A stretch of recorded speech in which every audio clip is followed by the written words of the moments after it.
आमदार मंजुळा गावित यांची पत्रकार परिषदेत साक्री विधानसभेसाठी मोठा निधी मंजूर केला।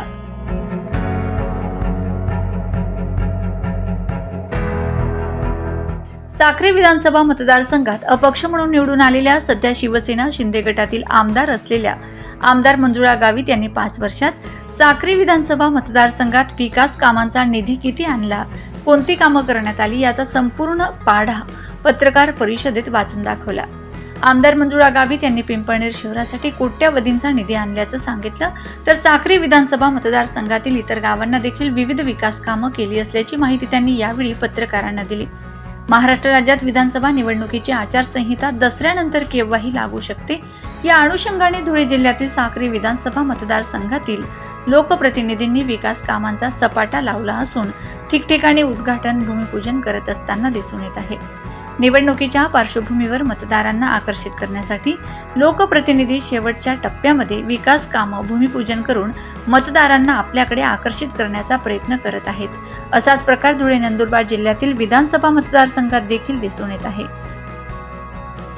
पिंपळनेर नगर परिषदेत करण्यासाठी अनेक वर्षांपासून आपण प्रयत्न करत होतो आणि त्या प्रयत्नाला यश आपल्याला मार्च 2024 मध्ये आपल्याला ते यश प्राप्त झालं आणि खरोखर नगर पंचायत ही आपली पिंपळनेरची त्या दिवशी आपल्याला प्रसिद्धी झाली आणि खरोखर सगळीकडनं ज्यावेळेस आपल्या या पिंपळनेरच्या सर्व नगरवासियांकडनं स्वागत झालं, मला सुद्धा खूप आनंद झाला की अनेक वर्षापासूनचं हे रखडलेलं काम पहिल्यांदा झालं, त्यामुळे मला पण आनंद झाला।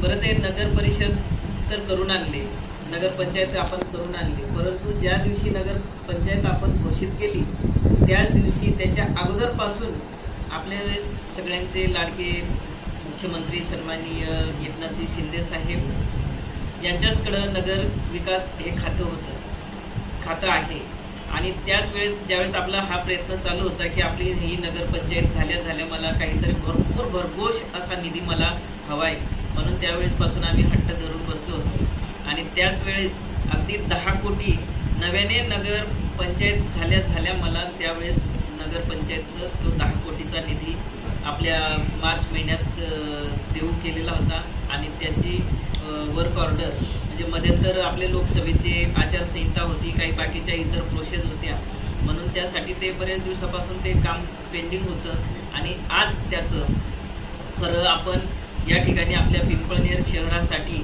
जे आपण त्या नवीन आपण नव्याने नगरपंचायत झालेली त्याची 10 कोटीची कामं, आता पुन्हा अजून त्याच्यानंतर मागच्या महिन्यात 10 कोटीचे नगरोत्थानमधून पुन्हा अजून मी विनंती केली, त्यावेळेस 10 कोटीचे पुन्हा अजून आपल्याला त्याच्यात मिळाले।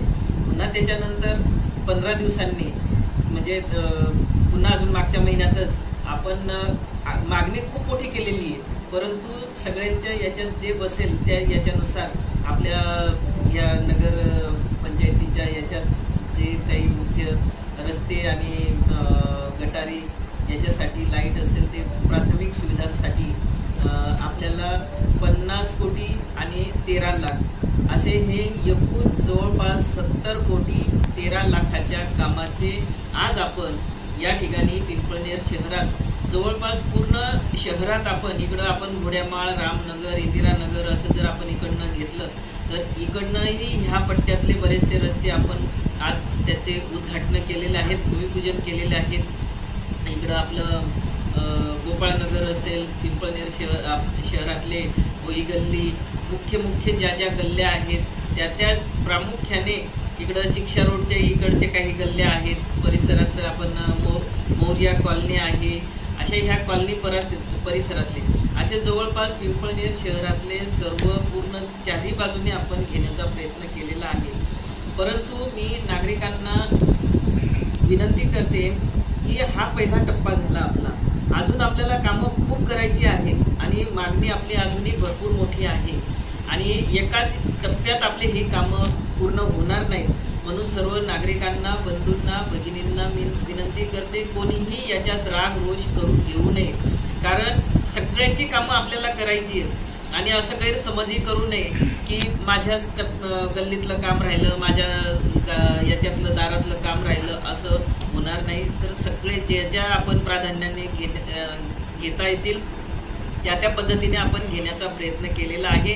आणि ज्यांचे राहिलेले आहेत, अजून भरपूर जणांचे राहिलेले सगळ्यांचे कामं आपल्याला करायचे, तर ते पुढच्या टप्प्यात होतील। अजून दुसरा टप्पा होईल, तिसरा टप्पा होईल, ज्या पद्धतीने आपल्याला निधी उपलब्ध होईल त्या पद्धतीने आपण करण्याचा नक्कीच प्रयत्न करणार आहोत आणि ते कामं आपल्याला करायचीच आहेत। म्हणून गैरसमज कोणीही नागरिकांनी करू नये, कारण आजच आम्ही ज्यावेळेस उद्घाटन करत होतो, भूमिपूजन बऱ्याच ठिकाणी आम्ही करायला गेलेलो, तर त्या ठिकाणी आजूबाजूच्याही मग आमचा ह्या बोळीतला रस्ता राहिला, आमच्या गल्लीतला रस्ता राहिला, असं करत होते। परंतु सगळ्यांना मी विनंती करते की कोणीही गैरसमज करू नये आणि कोणीही या कामांना अडथळा आणू नये, कारण कामं हे मी मंजूर करून आणलेले आहेत। सगळ्यांनी सहकार्य करावं आणि चांगल्या क्वालिटीचे कामं आपण सगळ्यांनी करून घ्यावेत, असं मी आपल्याला सगळ्यांना नम्र विनंती करते। तसेच या ठिकाणी पुन्हा अजून आजच आपल्या जैताने गावातील त्याही ठिकाणी एक भवानी मातेचं मंदिर आहे आणि त्या भवानी मातेच्या मंदिरासमोरच एक रोडी नदी आहे। त्या रोडी नदीला एक संरक्षण भिंत असावी म्हणून त्या ठिकाणी सुद्धा आपले आपत्ती व्यवस्थापन मंत्री आहेत आपले अनिल पाटील साहेब यांच्या सहकार्याने त्या ठिकाणी जैतानेला सुद्धा 2 कोटी त्या ठिकाणी मंजूर केलेले आहेत। त्याचंही भूमिपूजन आज आम्ही 5 वाजता करणार आहोत। आपल्या पिंपळनेर शहरातली जी आपली पांझरा नदी आहे, या पांझरा नदीवर सुद्धा आपत्ती व्यवस्थापन या हेडमधून सन्माननीय आपले अनिल पाटील साहेब मंत्री महोदय यांच्या सहकार्याने त्यांच्या याच्यातून आपल्याला पांझरा नदीवर सुद्धा 4 कोटीचे कामं आपल्याला मिळालेले आहेत आणि संरक्षण भिंत आहे पूर्व बाजू आणि पश्चिम बाजू, अशा पूर्व बाजूला आणि पश्चिम बाजूला दोघं साईडचे 2-2 कोटीचे कामं आपल्याला मिळालेले आहेत। त्याचेही आपण 2-4 दिवसात आपण त्याचंही उद्घाटन करणार आहोत। बाकी इतर आपल्या तालुक्याचा जर आपण हिशोब केला तर अनेक प्रकारचे अनेक हेडमधून आपण कामं मंजूर करून आणलेले आहेत। सामाजिक न्यायाचे सुद्धा आपण मागच्या आठवड्यातच 5 कोटीचे कामं पुन्हा अजून ह्या वर्षात आपल्याला ह्या महिन्यातच आपल्याला मिळालेले आहेत सामाजिक न्यायाचे।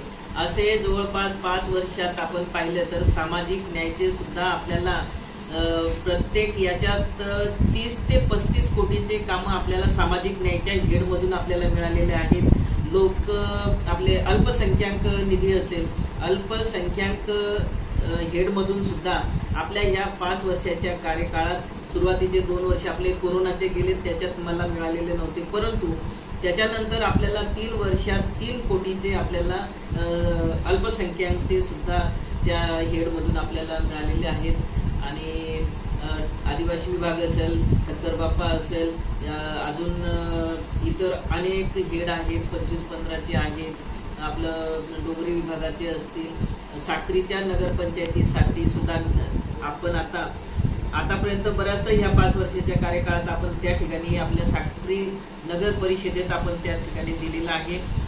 आताच 8 दिवसापूर्वी सुद्धा अजून 10 कोटी त्या ठिकाणी मंजूर करून दिले। त्याच्या अगोदर आपण जवळपास 40 ते 50 कोटीचे आपण साक्री नगर परिषदेला सुद्धा आपण दिलेले आहेत।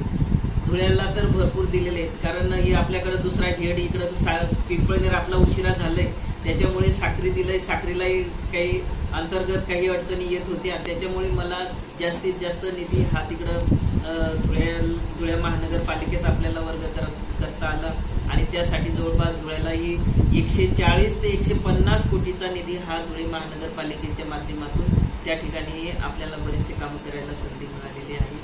अशा प्रकारची बरीचशी कामं आपण आपल्या या कार्यकाळात आपण करण्याचा प्रयत्न केलेला आहे। सर्व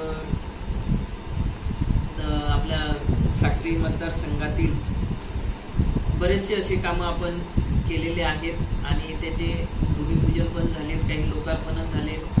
मध्यंतर आपण उपजिल्हा रुग्णालयाचं ते पण भूमिपूजन केलंय। मागचे आपले मुख्यमंत्री साहेब आलेलेच होते, 2 महिन्यापूर्वी आपण त्या ठिकाणी केलेलं आहे। आपल्या या साक्री मतदारसंघात सगळ्यांना खरंच म्हणजे मी आनंदाची ही गोष्ट आपल्यालाही सांगते की पूर्ण तालुका आपला 132 केव्ही सेंटर हा एकच आपला तालुक्यासाठी उपकेंद्र होतं, त्याच्यामुळे लाईटची खूप मोठी समस्या होत होती। परंतु आपण याचाही पाठपुरावा करून पुन्हा आपल्याला दुसरं एक उपकेंद्र व्हावं म्हणून आम्ही खूप मोठे प्रयत्न केलेत आणि त्याच्यात सुद्धा आम्ही यशस्वी झालो आणि आपल्याच पिंपळनेरच्या बाजूला असलेलं सुकापूर गटात त्या ठिकाणी आपल्याला 132 kV सेंटरचं दुसरं उपकेंद्र आपल्याला या ठिकाणी आपल्याला सुरू करण्यासाठी आता साधारणतः 8-10 दिवसाची आवश्यकता असेल. साधारणतः 27 तारखेपर्यंत त्याचं टेंडर प्रोसेस पूर्ण होईल आणि टेंडर प्रोसेस पूर्ण झाल्यानंतर टेंडर ओपन होतील आणि ते कामाला सुरुवात होईल. म्हणजे साधारणतः पुढच्या महिन्यात म्हणजे ऑक्टोबरमध्ये 132 kVचं ते देखील काम चालू होईल आणि बरेचसे आपल्या लाईटच्याही समस्या कमी होतील. अशा प्रकारची माझी ही कारकीर्द आहे. सगळ्यांचं मनापासून धन्यवाद. Bureau report, Navapur express news, Pimpalner.